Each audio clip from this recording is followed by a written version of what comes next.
Hey, Push new little video. It's more like a follow-up from a previous video, and sorry for the hair today. It's kind of rainy outside. I don't know what's going on. I think I have like the Wolverine look there. Sorry.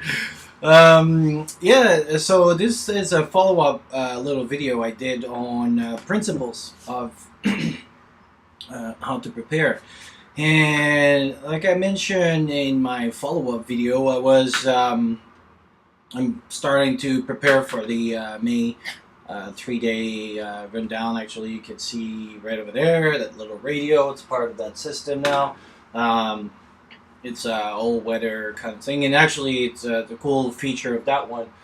Right now, it's on alert, and so it scans the channels, and if there's a storm or something going on and there's an alert, it will ring like a siren. Technically, that's what it's supposed to do. Anyway, and yeah, anyway, I would know that there is a alarm and stuff. So I think it's called a sample or something like that. Anyway, I'll do a review when I do a video a little bit more in detail.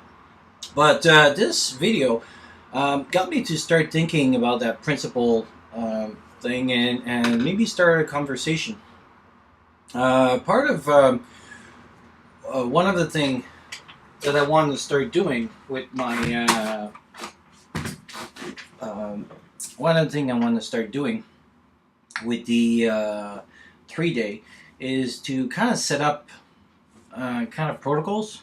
And the reason for protocols, they're great for an emergency like aviations.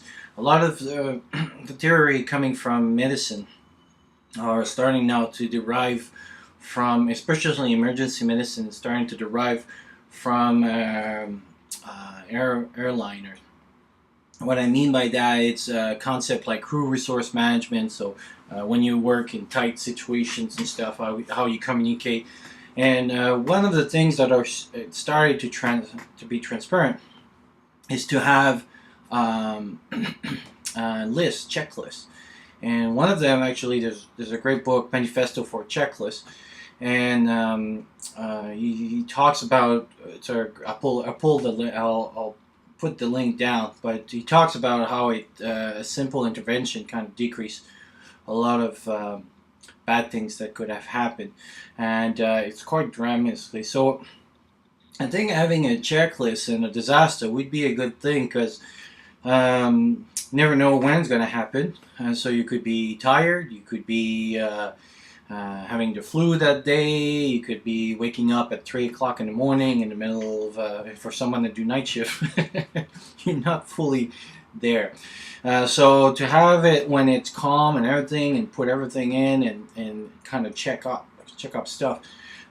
So I'm working on those for different protocols. One of the things I found out though is that there's so many things you can be prepared for, earthquake, disasters and stuff.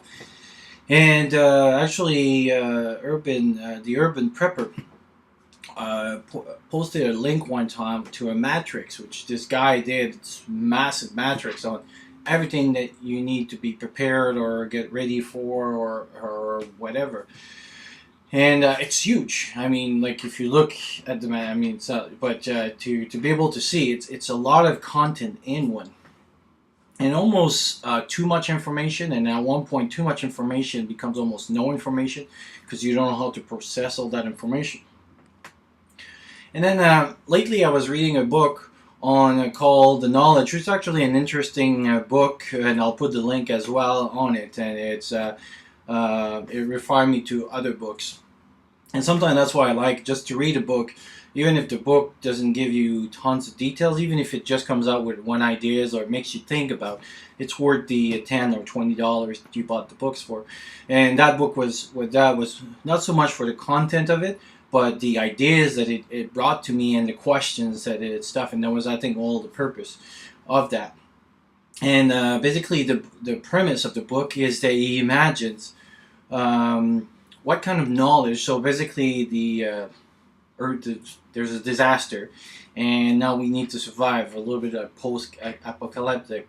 And in his premise, he starts by saying here's my premise: is that it is a disaster where a lot of people have disappeared. A little bit like The Walking Dead. So basically, a lot of people have they're zombies, but they're not using the resource. They're just chasing you. And it got me to think. All disaster basically that we're preparing for, or 80% of them, or 90% of them, could be into two broad categories: material and people. And why does it make it easier is that basically now you can plan. So instead of having to plan for earthquake and disaster and man-made and then explosions and this and that, you can prepare for there's not a lot of material, or there's too many people. And so what is the two big so a material would be, for example, Katrina. Disaster comes, destroy a lot of the material that you have inside. And if you think about it, versus an influenza pandemic that would wiped up 3 million people. So let's say Katrina versus the 1918 influenza. So the Spanish flu. And so two big things that happen, and you put them, let's say, in the same region. Well, the Spanish flu will kill a lot of people. All the resources are still there because people are dying quickly. So that means your superstores will maybe still have food on it. Tons of house would still be standing, so you could use those as shelter. You could you see where I'm going with that. So basically, you can use a lot of resource. So let's say people in the house died. Now maybe let's say they have their bug out bag, and you could find that. For example, in the road, they got this big. They get into a place where they find this big shelter, and all the food is in there and stuff. So basically, finding stuff like this. Versus if you go back to Katrina, it wiped out all the house. It wiped out all your gear, and so suddenly now food, and even if the food is safe, I mean, it's now covered with water that is contaminated and things like that. Lakes are contaminated with water, which in the pandemic, depending on which one it would be and stuff like that, but you wouldn't have that situation. So as you can see, two different scenarios and two approach differently. For example, in a pandemic, maybe a bugging in would be more safe and a good approach, versus a material one would be harder or even impossible. If your house is floating on the water, well, you cannot really stay in there. So having those two categories like this, I find it makes it easier, because then after that you can prepare for a whole list. And the list that I came out with so far is 8. And this is why I'm doing this video, is to see if any more ideas or suggestion, or I'm totally out of the trail for that one, which wouldn't be the first time.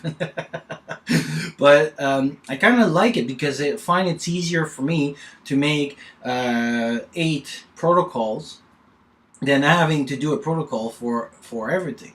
And so each of those 8 categories would go into under 2 big categories. So for example, the 8 items that I'll mention, you would prepare differently if it would be a material disaster versus a people disaster. Again, let's say for shelter, if a lot of people are dead, well, you can now use their house, like in The Walking Dead. And then they go from house to house, there's tons of stuff, and they scavenge what they can find from there. If it would be Katrina, or a big, wind or tornado, or any of the, or even a bomb or a war, well, you cannot scavenge so much the resource, because now all the shelters are down and everything. So sheltering would be a little bit harder to find, and so now you have to think differently about that. And also, now that you're preparing big category, instead of thinking, am I applying the protocols for, because basically it's like keep it simple. And so if you think whatever disaster is happening, because there's maybe disaster we don't even think about. If you think about like on September the 10th, 2001, maybe nobody thought about preparing in high rise and everything, but you could still prepare for the category of something happens to my building, for example. That you know it's a terrorist attack, or that it's a plane that's going to hit, or there's a fire coming in. If you're still prepared for the building, you still can input your plans, even if it's different reason that it is. Again, that concept of principle versus rules. And so in this concept, it's the same thing. Is that now if I know that the whatever X has happened, I can put it in two categories. Am I going to face more people, or am I going to face more material? So the 8 items under those two categories, the first one would be civil unrest, which I think would happen in both situation. Blackout, again, in both situation. If you have a lot of people that cannot go to the electricity and things like that, then you're dealing with the grid coming down. Third one is hygiene, and then that include like medical stuff, and also how to stay clean. Food, water, again that would change, because let's say the food you can scavenge around here if there's people that are dead, but if the material, now maybe the deer that you thought going, or the place you were going to do, is flooded or destroyed by the tornado, well, those deers have to go somewhere else too. So now your place of you becoming more a hunter-gathering versus staying in place and scavenging what you can find around you. Water, again, contamination versus you can find it a little bit everywhere. Communication. If you have a lot of people that are dead, well, if you have a communication, if your plan is to communicate with other people to get information, well, if it's people that are dead, they're not behind, even if it's ham radios and stuff. They're not behind their ham radios. They're dead. So then they cannot communicate. If it's material, that's a little bit different, because now you can mobilize. And if it was, like, say, a tornado, the zone outside the tornado can still communicate or still engage in communication, so your plan can engage that part. Security, obviously, for that, if you have more people in Walking Dead, it's like the zombies and also the other people that are trying to attack. But in material, it could be also security, meaning building falling down, streets that you have to cross, floods that are coming towards you, so now you have to deal with water during the tsunami. That's a big concern for the zone that I am in. So I have, in part of my plans, the security is about the tsunami. It's not so much about the people, but the water that hits it. And the last one that I put is shelter. So basically we have civil unrest, blackout, hygiene, food, water, communication, security, shelter. And so basically what I was thinking is to make a plan for each of those items and ask myself, okay, I got X that have happened, and there's a lot of material, we'll call it a material disaster, that has happened. So that means house has fallen down, there's not as much trees, the resource are scarce, whatever. So how can I approach all those 8 items with this versus the other one? The infrastructure is so actually infrastructure would be better. So there's that infrastructure disaster and people disaster. Yeah, I like that better. There you go. So infrastructure disaster would be the infrastructure is down because of whatever has happened, a bomb has exploded, whatever. Versus in the people one is that you have a lot of people dying very quickly, but the infrastructures remain in place. So that means you can scavenge a little bit better and things like that. So anyway, wanted to see what you think and hopefully get some suggestion out of it. Talk to you soon.